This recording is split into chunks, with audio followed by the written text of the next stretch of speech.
자, 시작하겠습니다.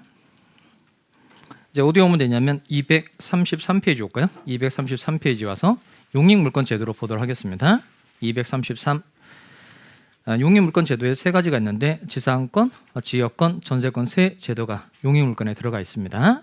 먼저 지상권 제도부터 좀 읽어보겠어요. 233페이지 제일 아래쪽에 내려가시면 279조 조문 지상권의 내용이라고 279조 조문 있죠. 같이 한번 읽어봅시다. 지상권자는 읽어보겠어요. 시작. 지상권자는 타인의 토지에 건물 기타 공작물이나 수목을 소유하기 위하여 그 토지를 사용하는 권리가 있다. 자, 먼저 용어 정리를 간단하게 하도록 하겠습니다. 건물 기타 공작물이나 수목을 밑줄하시고 걔는 지상물 있겠습니다. 지상물. 그리고 소유, 사용 이렇게 동그라미 할까요? 소유, 사용. 자, 그렇게만 해두고 칠판으로 오십시다. 자, 이건 뜻이 뭐죠?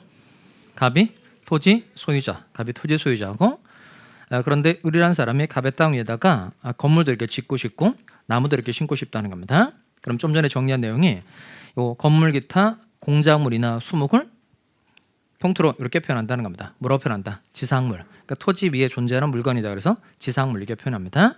토지 위에 존재하는 건물 기타 공작물이나 수목은 이렇게 표현한다는 겁니다. 뭐라고 표현한다? 지상물. 결국 이제 요 건물 가지고 해볼까요? 갑이라는 사람이 토지 소유자인데 요 을이라는 사람이 갑의 땅 위에다가 건물 이렇게 짓고 싶은 거예요. 그런데 만약에 무단으로 건물 신축하게 되면 신축한 건물에 대해서 을이 소유권을 취득하죠. 지난번에 봤듯이 신축한 건물에 대한 소유권을 을이 취득하지만 무단으로 한 경우에 갑은 을한테 무슨 청구할 수 있죠? 철거 청구할 수 있죠. 그래서 이 건물이 철거가 되어야 된다는 겁니다. 그럼 철거 청구를 당하지 않으려면 갑의 토지를 사용할 수 있는 정당한 법적 근거라는 게 있어야 돼요. 그러면 제일 쉬운 방법은 남의 땅 위에 건물을 지으려면 제일 좋은 방법은 땅을 사서 건물을 지으면 되죠. 땅 사서 땅을 매매해서 토지에 대해서 소유권 취득하고 건물을 지으면 되는데 그러니까 매매를 하려면 매수 대금이 많이 들어가게 되고 또 땅 파는 사람이 이제 판다고 얘기를 해야 돼요. 그러니까 요 을에게 매수 자금이 충분해야 되고 갑이라는 사람이 토지를 팔기로 해야 되는데 요 매수 자금이 충분하지 않거나 갑이라는 사람이 토지를 안 팔겠다고 얘기하는 거예요. 그러면 을이라는 사람이 토지에 대해서 소유권을 취득할 수 있는 방법이 있어요? 없어요? 없죠. 그럼 이때는 토지를 사기 어려우니까 이때는 토지를 빌리는 것도 생각할 수 있다는 거예요. 빌리는 방법은 두 가지인데 요 물권으로 빌려 쓰는 제도가 있고 채권으로 빌려 쓰는 제도가 있다는 겁니다. 이걸 잘 구별합니다. 일단 을이 건물을 짓기 위해서 갑의 토지를 물권으로 빌려 쓰는 제도가 이게 지상권이에요. 그러니까 건물을 짓기 위해서 갑의 토지를 채권으로 빌려 쓰는 제도가 이게 임대차라는 겁니다. 그럼 중요한 건 뭐냐면 지상권은 물권이다, 채권이다. 물권. 임대차는 물권이다, 채권이다. 채권. 일단 요 구별을 잘 하셔야 됩니다. 자, 다시 을이라는 사람이 건물을 짓기 위해서 갑의 땅을 물권으로 빌려서 쓰는 제도가 이게 지상권이라는 겁니다. 그럼 지상권이 성립하려면 요 을이라는 사람이 갑의 토지를 직접 써도 좋다라고 두 사람이 합의를 해줘야 되죠. 이게 지상권 설정 계약입니다.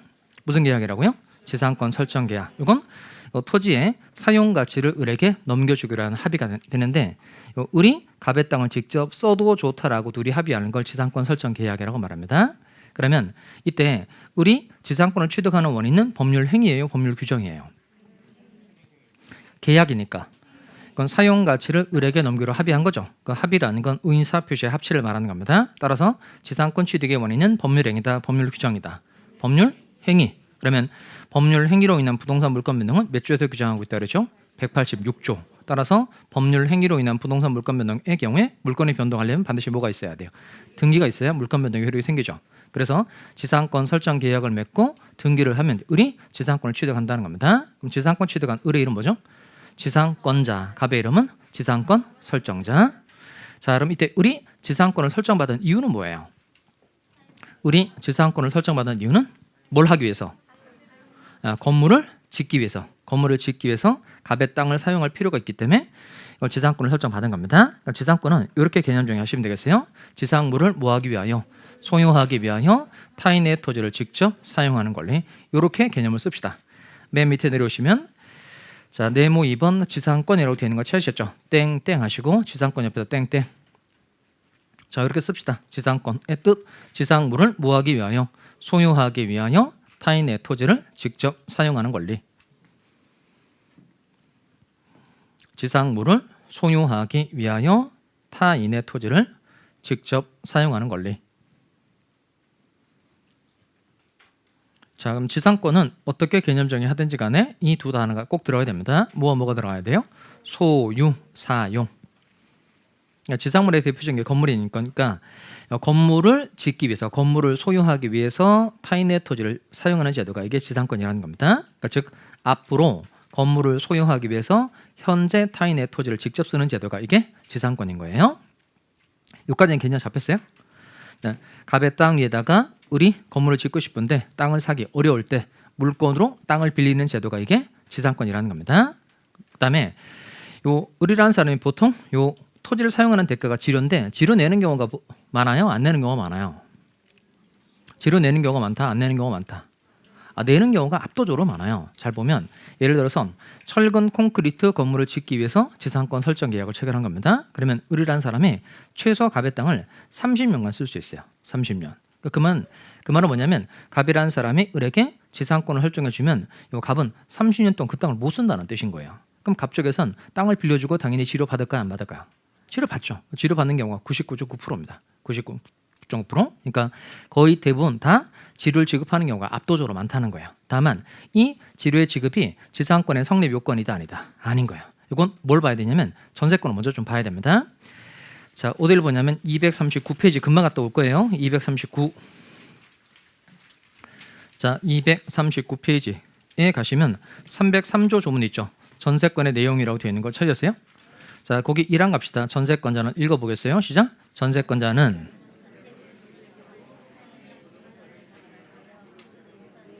자, 거기 뭐라고 되어 있죠? 전세금을 지급하고 이렇게 되어 있죠. 전세권자는 전세금을 지급하고 타인의 부동산을 점유해서 용도에조차 사용수익할 수 있다 이렇게 되어 있어요. 그러니까 거기는 전세권의 경우는 전세금을 지급하고라고 되어 있으니까 전세금의 지급이 전세권의 성립 요건이다 아니다? 이다. 그럼 다시 원래대로 되돌아올까요? 233페이지로 다시 옵시다. 자, 거기 279조 지상권자는 지료를 지급하고 그 말이 있어요 없어요? 없죠. 그러니까 지료를 지급하고 타인의 토지에 건물 기타 공작물이나 수목을 소유하기 위하여 그 토지를 사용하는 권리가 이렇게 안 되죠. 지료를 지급하고 이런 말 자체가 있어요 없어요? 없어요. 그러다 보니까 이걸 두고 지료의 지급은 지상권의 성립 요건이다 아니다? 아니다 이렇게 말한다는 겁니다. 그러니까 이 말은 뭐냐면 이 지상권 설정 계약서를 들여다봤더니 지료에 관한 내용이 없어도 얼마든지 지상권이 성립할 수 있다 없다 있다는 겁니다. 대신 이걸 가지고 지료의 지급이 지상권의 성립 요건이 아니다 이거 가지고 지료 안 내는 경우가 보통일 것이다 이렇게 생각하시면 안 된다는 겁니다.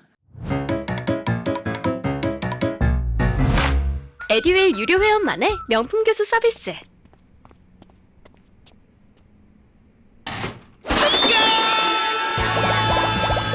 합격이 쉬워지는 명품 교수님 혜택. 오직 에듀윌 유료 회원에게만. 에듀윌. 그러니까 지료의 지급이 지상권을 성립시키기 위한 요건은 아니라는 겁니다. 그런데 현실적으로 지료 지급하는 경우가 압도적으로 많다는 겁니다. 자, 또 하나 질문 드리도록 하겠어요. 7번 올까요? 자, 이번엔 지상권자 을은 갑의 토지를 직접 사용하는 거예요. 갑에게 사용하게 해달라 요구하는 거예요. 지상권자 을은 갑의 토지를 직접 사용한다. 갑에게 사용하게 해달라 요구하는 것이다. 요구 그렇게 말하시면 안 되고 힌트. 지상권은 물건이다. 이게 힌트예요. 지상권은 물건이다. 이게 힌트예요. 그럼 물건의 뜻이 뭐예요? 누가 무엇을? 사람이 물건을 직접 지배하는 권리. 채권은 사람이 사람에게 일정한 행위를 요구하는 권리. 그럼 지상권이 물건이니까 이건 사람이 물건을 직접 지배하는 권리니까 지상권자 을은 갑의 토지를 직접 사용하는 것이지 절대 갑에게 사용하게 해달라 요구하는 제도이다 아니다? 아닌 거예요. 그러니까 지상권이 물건이기 때문에 지상권자가 갑의 토지를 직접 사용한다는 겁니다. 여기 보면 지상권 설정 계약이라는 건 갑이라는 사람이 을에게 네가 나의 땅을 직접 써도 좋다라고 둘이 합의를 하는 겁니다. 그러니까 즉 토지의 사용 가치를 을에게 넘겨주로 둘이 합의했다는 거예요. 그 사용 가치가 이미 을이라는 사람에게 넘어갔으니까 요 을은 자유롭게 갑의 땅을 쓸 수 있는 권한을 부여받은 거예요. 그러다 보니까 당연히 갑에게 뭐 요구해달라고 말할 필요가 없는 거예요. 그러니까 지상권 물건을 취득한 경우니까 바로 토지를 사용할 수 있다는 겁니다. 그 다음에 지상권 설정자는 이는 적극적 의무를 질까요? 소극적 의무를 질까요? 을이 자기 토지를 사용하는 데 필요한 모든 행위를 다 해줘야 된다? 아니면 을이 자기 땅을 쓰는 걸 참아주기만 하면 된다? 참아주기만 하면 돼요. 그러니까 아까 봤듯이 을이 갑의 토지를 직접 쓰니까 갑이라는 사람은 을이 자기 땅을 쓰는 걸 참아주기만 하면 돼요. 그래서 적극적 의무를 진다? 소극적 의무를 진다? 소극적. 참아준다는 거 인용이라고 표현합니다. 요 지상권자가 자기 토지를 직접 사용하는 걸 지상권 설정에는 참아주기만 하면 된다. 그래서 무슨 의무만 진다. 소극적 인용 의무만 부담한다는 겁니다. 무슨 의무만 진다고요? 소극적 인용 의무만 부담한다는 겁니다.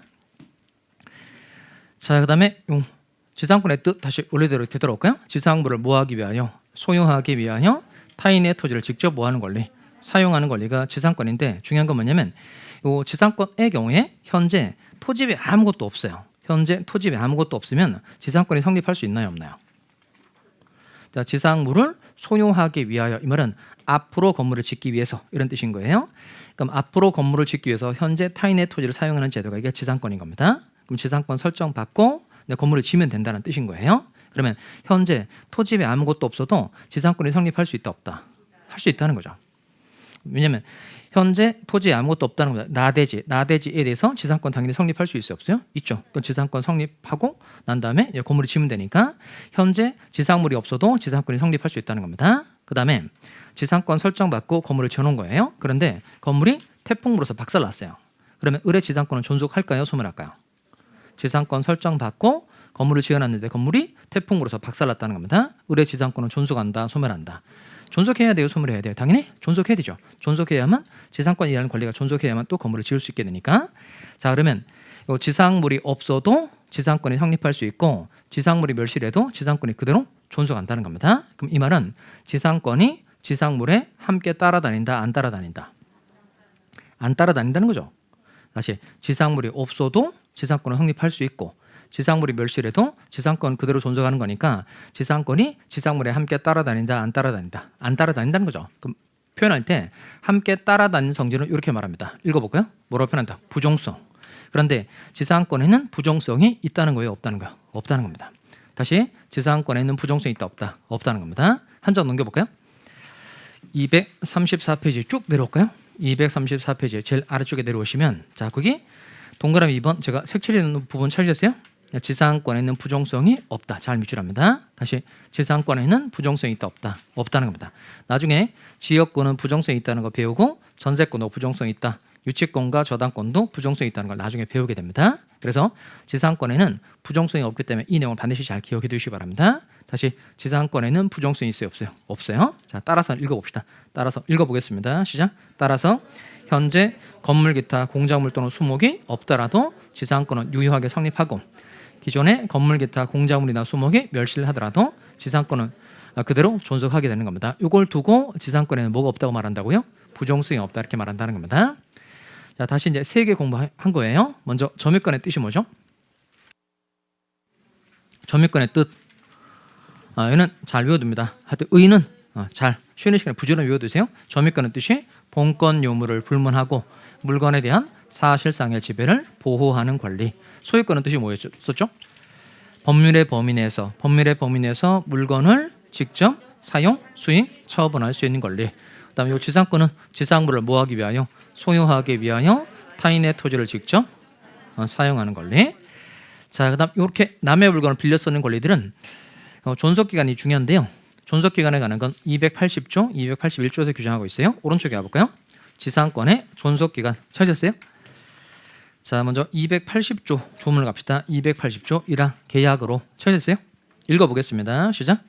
계약으로 지상권의 존속 기간을 정하는 경우에는 그 기간은 다음의 연함보다 단축하지 못한다. 단축하지 못한다를 밑줄 하시고 단축하지 못한다. 자, 거기다가요 풀로 씁시다. 최단 존속 기간 제한 규정. 최단 존속 기간 제한 규정. 최단 존속 기간 제한 규정. 그러니까 단축하지 못한다 이렇게 되어 있는 건 최단 존속 기간 제한 규정이고 몇몇 년을 넘지 못한다 그건 최장 존속 기간 제한 규정이라고 말합니다. 단축하지 못한다 그랬으니까 이건 무슨 규정이라고요? 최단 존속 기간 제한 규정이라는 겁니다. 일단 좀 기초적인 개념을 좀 하고 갑시다. 갑 건물 소유자고요. 을과 건물에 대해서는 임대차 계약을 체결한 겁니다. 그럼 이때 임차인에게 최단 존속 기간 10년을 보장해 주는 게 임차인에게 좋을까요? 아니면 최장 존속 기간 100년을 보장해 주는 게 임차인에게 좋을까요? 최단 10년이 임차인에게 좋다. 최장 100년이 임차인에게 좋다. 일단 최단 존속 기간의 뜻은 뭐냐면 이건 임차인이 무조건 10년 동안 무조건 살 수 있다. 이게 최단 존속 기간 10년의 뜻이고요. 그다음 최장 존속 기간은 당사자가 기간을 아무리 길게 잡아도 100년을 넘어서는 안 된다는 겁니다. 당사자가 기간을 정할 때 100년을 넘지 않게 정해야 된다는 겁니다. 얘는 100년만 넘지 않으면 되는 거니까 1년으로 정해도 상관없다는 거예요.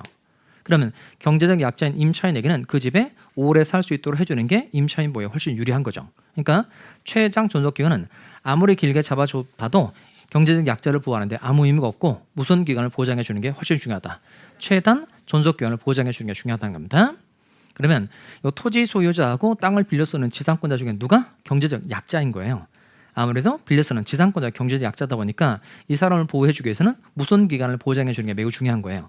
최단 존속 기간을 보장해 주는 게 대단히 중요하다는 겁니다. 그래서 이 지상권자를 보호해 주기 위해서 최단 존속 기간 제한 규정을 만들어 놨다는 겁니다. 일단 이걸 기억하셔야 돼요.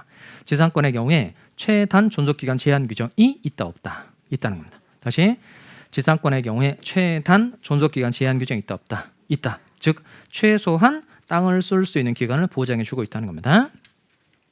그다음 기억해야 될 건 최단 존속 기간이 있는데 그럼 구체적으로 기간이 몇 년인지를 봐야 되겠네요. 자, 280조 1항 1호 갑시다. 석조, 석회조, 연화조 찾으셨어요?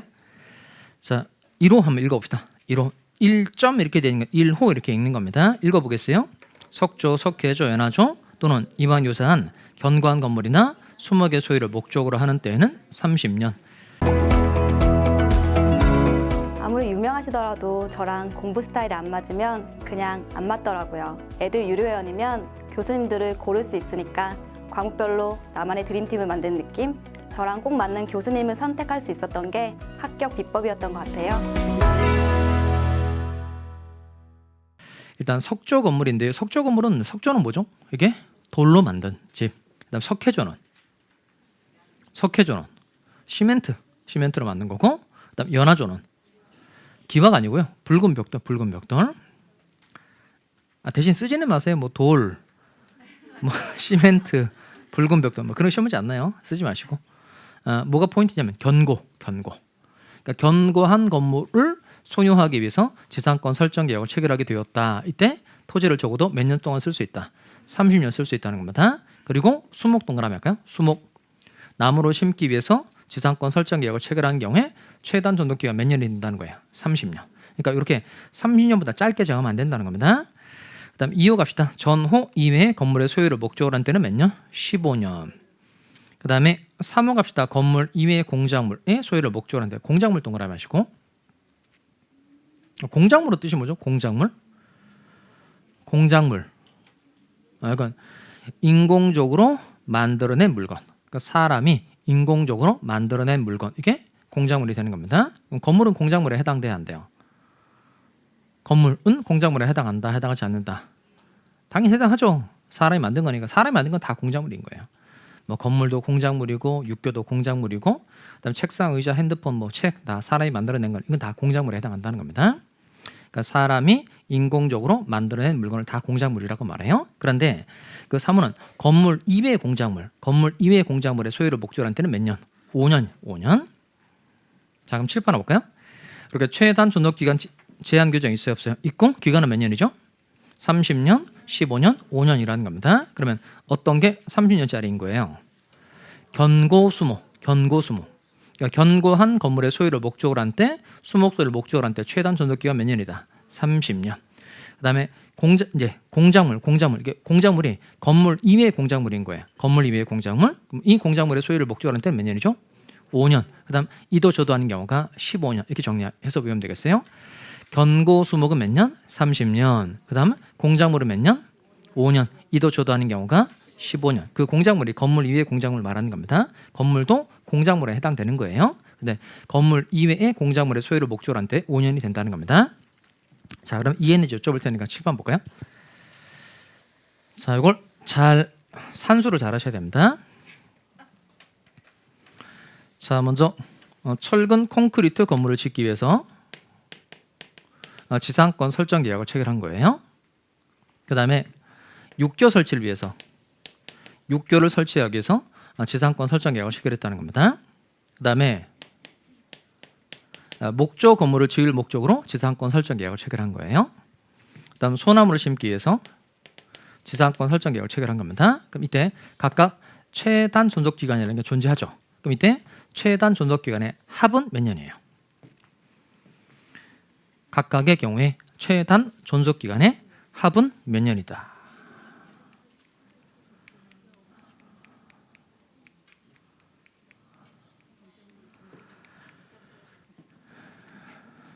했어요? 이제 이걸 적용해서 써먹을 수 있어야 돼요. 그래야 이제 아는 거죠. 조문은 조문대로 외우고 써먹지 못하면 아는 게 아니니까. 자, 최단 존속 기간의 합 정하셨어요? 자, 나는 100년 넘는다 손 들어보세요. 나 100년 넘는다 내리시고. 이분들 어떻게 될까요? 100년 넘으시는 분들은 뭐 그럴 수 있죠. 그럴 수 있죠. 나는 70년이 안 된다.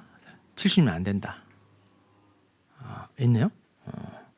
이 두 분들은 같이 앉으면 안 되겠어요. 100년이 넘거나 70년이 안 되거나 이분들은 같이 앉으면 안 돼요.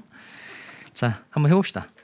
먼저 이쪽에 와서 철근 콘크리트 건물의 소유를 목적으로 한 거니까 얘는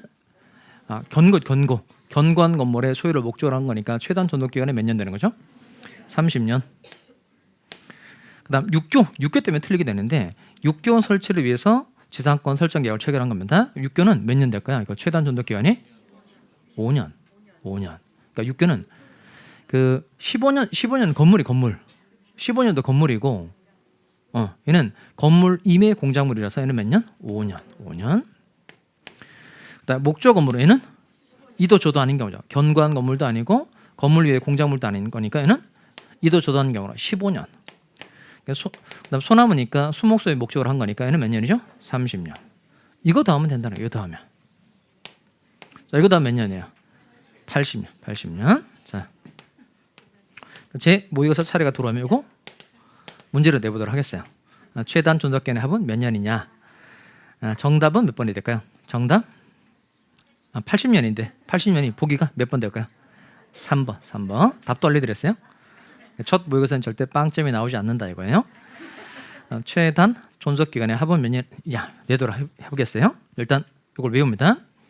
자, 견고한 건물의 소유를 목적으로 한 때, 수목 소유를 목적으로 한 때는 몇 년? 30년. 건물 위에 공작물의 소유를 목적으로 한 때는 5년. 이도 저도 하는 경우가 15년이 된다는 겁니다. 그다음 2항 봅시다. 전항의 기간보다 단축한 기간을 정한 때는 무효이다 그러면 틀립니다. 전항의 기간까지 뭐한다? 연장한다. 자, 그러면 이 철근 콘크리트 건물을 지을 목적으로 지상권 설정 계약을 체결하면서 존속 기간을 20년으로 정했어요. 이때는 어떻게 될까요? 30년으로 연장된다는 겁니다. 자, 그다음에 밑에 오시면 동그라미 2번 갑시다. 동그라미 2번 최장 존속 기간 제한 규정. 동그라미 2번 찾으셨어요? 쭉 내려오시면 아까 최단 존속 기간 제한 규정이 있다 없다? 있다 그러죠. 그런데 최장 존속 기간 제한 규정이 있다 없다? 이건 없어요. 그러니까 지상권의 존속 기간은 몇 년을 넘지 못한다. 그런 규정은 있다 없다? 없다는 겁니다. 따라서 지상권의 존속 기간은 몇 년을 넘지 못한다. 그런 말이 없으니까 지상권의 존속 기간을 연구원으로 정하는 것도 상관없다는 거예요. 자, 밑에 내려옵시다. 281조인데요. 자, 281조 1항 계약으로 찾으셨어요? 또 읽어봅시다. 시작. 계약으로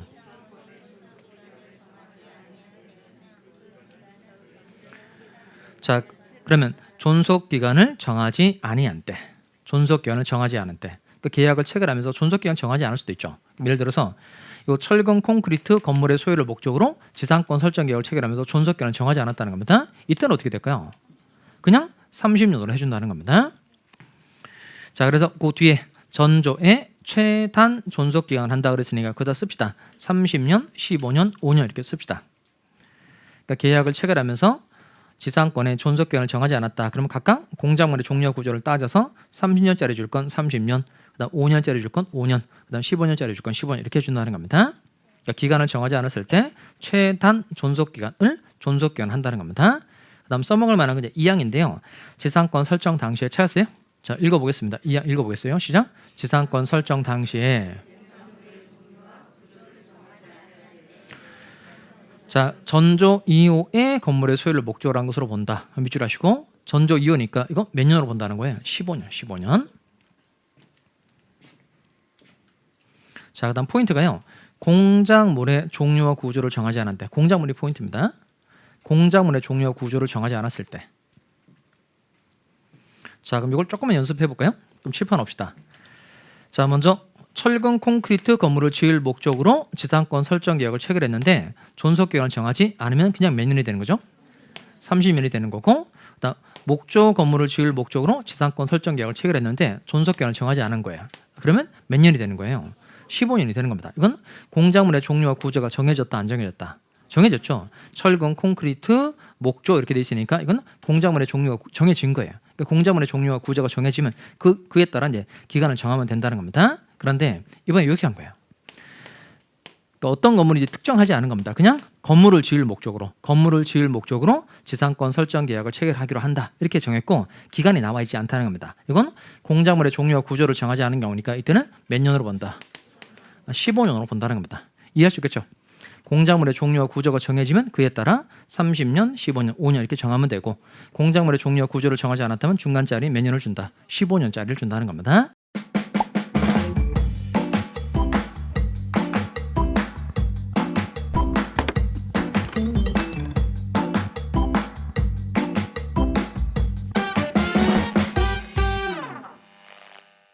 이해하시겠어요? 자, 그 다음에 하나 이제 여백에 써야 될 건 뭐냐면 281조 왼쪽, 오른쪽에 쓸만한 공간 되죠. 자, 거기 소멸통고 X 한번 써볼까요? 소멸통고 X 281조에다가 소멸통고 X.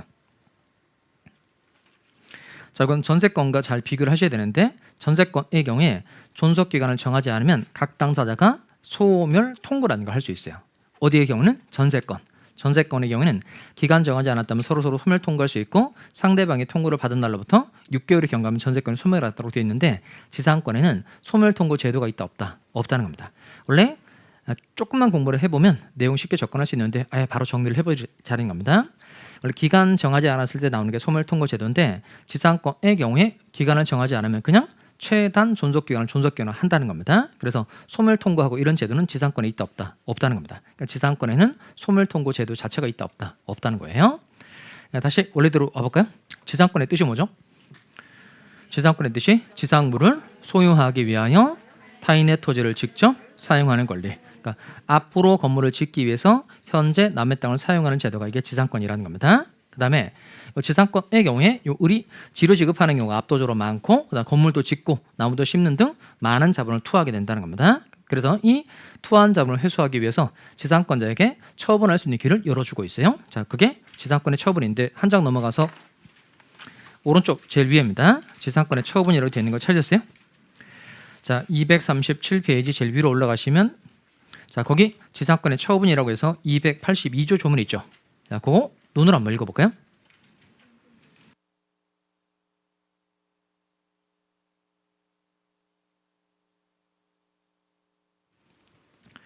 자, 읽어보니까 그 지상권의 처분 방법으로 조문에 나온 건 몇 개죠? 2개. 일단 양도 하나 동그라미 하고 임대 하나 동그라미 합니다. 자, 그럼 칠판 봅시다. 좀 전에 여러분 봤던 그림이 이거예요. 자, 을이라는 사람이 건물을 짓기 위해서 갑의 토지에 지상권을 설정받은 겁니다. 지상권 설정받고 이제 건물을 이렇게 지은 거예요. 그럼 을은 요 지료도 지급하고 이제 건물을 짓는 등 많은 돈이 들어가게 된 거예요. 그러다 보니까 이 지상권자를 보호를 해주기 위해서 을이 자신이 가지고 있는 지상권을 다른 사람에게 처분할 수 있도록 해주고 있다는 겁니다. 자, 그러면 처분 방법은 크게 세 가지인데요. 먼저 지상권을 뭐 할 수 있다? 양도. 양도는 지난번에 배웠죠. 양도는 뜻이 뭐죠? 자꾸 이렇게 하지 말고 이거 아니고 뭐에 의해? 의사표시에 의한 재산권 이전. 의사표시에 의한 재산권 이전. 그러니까 의사표시에 의해서 재산권을 이전해 주는 걸 양도라고 말한다는 겁니다.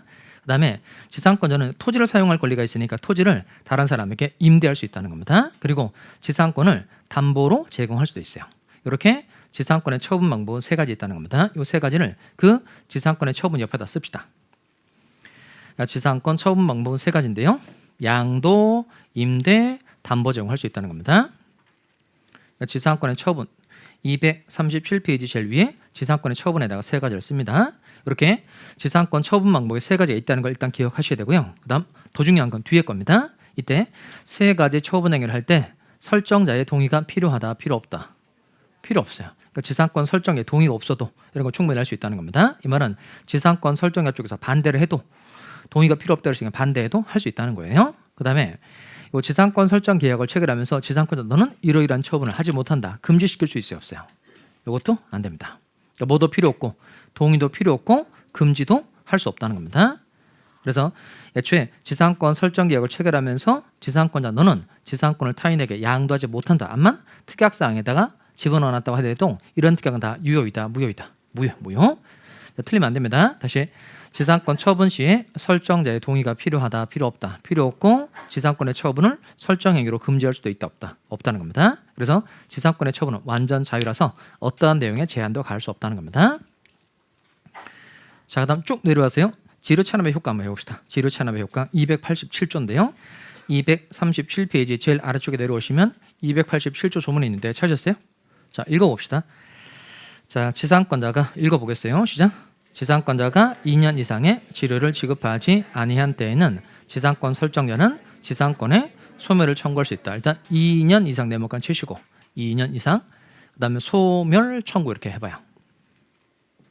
소멸 청구. 자, 그러면 지료를 매년 말에 100만 원씩 내기로 정한 겁니다. 지료를 매년 말에 100만 원씩 내기로 정했고 지료에 관한 약정을 등기를 해둔 상태입니다. 그런데 이 지상권자 을이 2000년도에 지료 100만 원 안 낸 겁니다. 또 2001년도에 지료 100만 원 안 냈어요. 또 2002년도에 지료 또 100만 원 안 낸 겁니다. 자, 이렇게 몇 년 체납했죠 지금? 3년 체납했죠. 그럼 이 경우에는 지상권 소멸 청구할 수 있어요, 없어요? 할 수 있죠. 자, 2년 이상을 했으니까 뭐 3년 체납한 건 당연히 소멸 청구할 수 있다는 겁니다. 그런데 이런 경우, 자, 이런 경우에는 지상권 소멸 청구할 수 있어요, 없어요? 그러니까 2년 이상의 경우에 2년 체납한 거 소멸 청구할 수 있다, 없다? 할 수 있죠. 2년 이상을 했으니까 2년 들어가야 안 들어가요? 들어가죠. 그러니까 2년 체납한 거 소멸 청구할 수 있다, 없다? 있다는 겁니다. 자, 그런데 이번엔 2001년도에 지료 100만 원을 냈어요. 그 다음 2002년도에 지료 100만 원 안 낸 겁니다. 그러니까 좀 전에 건 연속해서 2년 체납한 거고 여기는 연속된 체납은 아니지만 총 2번 체납한 경우에는 해당된다는 겁니다. 이런 경우에는 소멸 청구 할 수 있어요, 없어요? 할 수 있다, 없다? 할 수 있어요. 그러니까 2년 이상의 2년이라는 건 뭐냐면 체납한 지료를 합한 금액이 2년치에 달하면 소멸 청구할 수 있다는 뜻인 겁니다. 즉 안 낸 돈을 다 더해서 2년치가 되면 소멸 청구할 수 있다는 겁니다. 자, 여기 얼마 안 냈죠? 100만 안 냈죠? 여기 얼마 안 냈죠? 100만 안 냈으니까 안 낸 돈을 다 더하면 200만 원이 되니까 2년치가 되는 거죠. 이러면 소멸 청구할 수 있다는 겁니다. 그때 2년이라는 게 연속해서 2년 체납하는 게 아니고 체납한 금액을 합하는 게 2년치에 달하면 소멸 청구할 수 있다는 뜻이 되는 겁니다. 자, 일단 확실하게 외워둬야 될 게 지료의 지급은 지상권의 성립 요건이다, 아니다? 아니다. 그런데 현실적으로 지료 내는 경우가 압도적으로 많다 그랬죠? 그럼 지료에 관한 약정이 있으면 지료를 지급해야 되는데 지상권자가 어느 정도 지료 체납하면 2년 이상 지료를 체납하면 뭐 할 수 있다? 소멸 청구할 수 있다는 겁니다.